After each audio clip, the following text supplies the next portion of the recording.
If you've never worked at a big tech company before, it can be a little bit daunting if you've only been at very tiny companies or non-tech companies. But one of the big benefits of working at big tech is that there is a fairly standardized process and fairly standardized set of expectations depending on your level.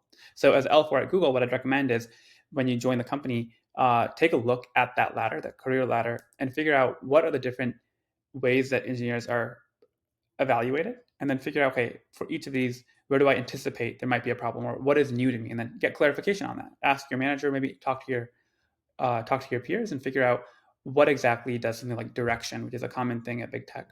What does direction actually mean for your team, and how does it translate into behaviors of other people? And that's a general principle.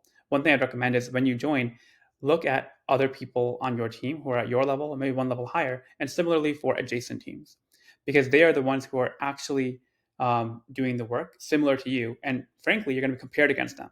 And so look at what meetings do they have on their calendar, who do they interact with.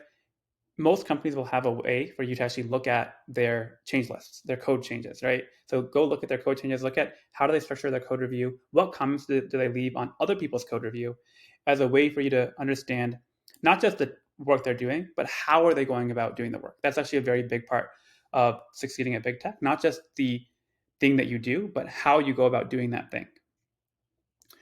Um, the other thing that you're bringing up in the question is how should you phrase the conversation with your manager? Can you say something generic like, "What are my expectations as an L4?"